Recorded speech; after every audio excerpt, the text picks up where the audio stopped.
This channel does not promote any violence, harmful, or illegal activities. All content provided by this channel is meant for an educational and information purpose only. Volleyball প্রতিযোগিতার উদ্বোধনী অনুষ্ঠানে বন্দুক উঁচিয়ে শূন্যে চলল পর গুলি। ভিডিও করে শোরগোল মালদায়। আবেগের বশে গুলি চালিয়েছে ওরা। সাফাই তৃণমূল বিধায়ক সাবিত্রী মিত্রের।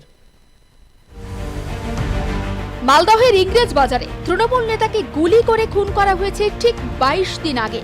বৃহস্পতিবার মালদার কালিয়াচকে পুলিশকে লক্ষ্য করে গুলি চালিয়েছে দুষ্কৃতীরা। সেই মালদায় এবার ভলিবল প্রতিযোগিতার উদ্বোধনী অনুষ্ঠানে শূন্যে চলল গুলি।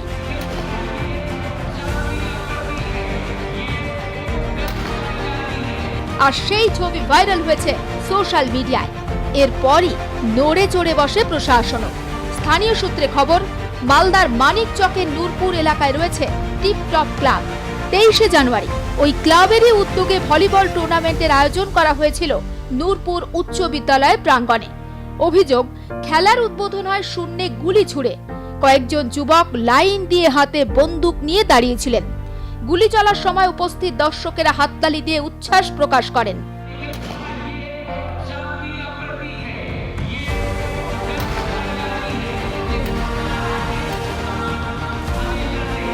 এই ঘটনার কথা ছড়িয়ে পড়তেই মুখে কুলু পাটে ক্লাব কর্তৃপক্ষ।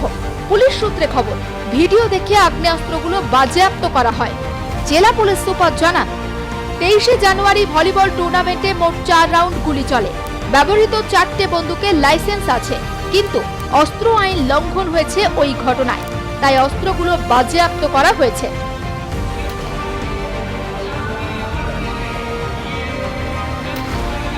এই নিয়ে বিরোধীদের মন্তব্য, বাংলায় বন্দুক রাজ চলছে।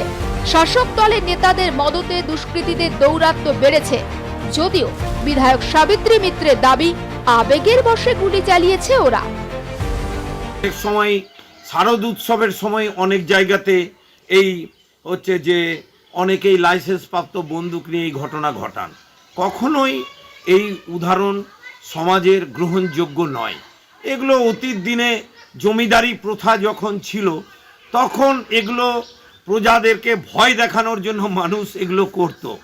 এখন বামফ্রন্ট সরকার প্রতিষ্ঠা হওয়ার পর, লাল ঝান্ডার লড়াই প্রতিষ্ঠিত হওয়ার পর সব মানুষ সমান, সব মানুষ হচ্ছে যে তার রুটি রুজি জীবন জীবিকা নিয়ে ব্যস্ত আছেন।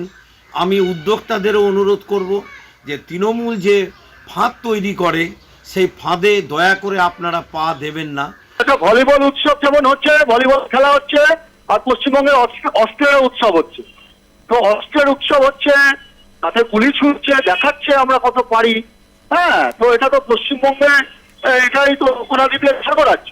পশ্চিমবঙ্গে অপরাধীরা মনে করে এটা তাদের সরকার, ফলে তারা গুলি ছুড়বে না তো কি ছুড়বে? গুলি ছুড়বে। তো মুখ্যমন্ত্রী, পুলিশ তাদের কাছে আত্মসমর্পণ করেছে। অপরাধীরা মনে করছে এটা তাদের সরকার, তাদের স্বর্গরাজ্য, তাই তারা গুলি ছুটছে। তাদের কিচ্ছু হবে না। অপরাধীরা তাদের সামনে আত্মসমর্পণ করছে, ফলে অপরাধীদের প্যাট্রোনাইজেশনে সরকারটা চলছে। ফলে গুলি, বন্দুক, বোমা, মানুষের দুর্বিষহ অবস্থা। যেখানে গুলি বন্দুক সবই অ্যাভেলেবেল, সেখানে এখন মালদার বুকে আমরা দেখলাম দৌড়ে দৌড়ে তৃণমূলের নেতাকে খুন করলো। আমরা মালদার বুকে দেখলাম যে এই রকম আরো হত্যার ঘটনা পরপর ঘটলো, এবং এখন তো খেলাতে বন্দুক ব্যবহার হচ্ছে, আর সেটা সত্যিকারের বন্দুক দিয়ে গুলি ছুড়ে। অতএব এর থেকে বোঝা যায় যে পুলিশ প্রশাসনের উপর কোনো রকম ভয় আজকে তৃণমূল কংগ্রেস বা এই জাতীয় লোকেদের মধ্যে নেই। আমার যাওয়ার কথা ছিল, কিন্তু খেলার আগে যদি কেউ এটা করে থাকে তাহলে তো ওখানে কারোর দোষারোপ করা যায় না। উদ্বোধন আগে যদি এটা খেলার পৌঁছাবার আগে যদি উদ্বোধন করে থাকে, কারো কিছু করা যায় না। আগ্নেয়াস্ত্র সাধারণত আত্মরক্ষার ক্ষেত্রে ব্যবহার করে, সেক্ষেত্রে আগের অস্ত্র দেয় আত্মরক্ষার্থের জন্য, এনজয় করার জন্য নয়। সেটা একটা আবেগবশত যারা করেছে ওরা ভুল করেছে, এবং পুলিশ ওগুলোকে অ্যারেস্ট ওগুলোকে তো রিকভারিও করেছেন। এবং এটা করতে গেলে আমি এত আবেগ তো সবসময় কাজ করে না, আবেগের বশত ছেলেরা করে ফেলেছে ওটা। কিন্তু এটা করা উচিত হয়নি। পারমিশন নিয়ে পারমিশন চাইতে হতো, যদি পুলিশ পারমিশন দিত, দিয়ে পারমিশন দিত তাহলে একটা কথা ছিল। আবেগের বশে গুলি চালালেও গুলি ছিটকে কারো লাগলে সেই দায় কি কেউ নিতেন? কিভাবে অনুমতি ছাড়া ভরা মাঠে এভাবে গুলি ছোড়া হলো, উঠছে প্রশ্ন।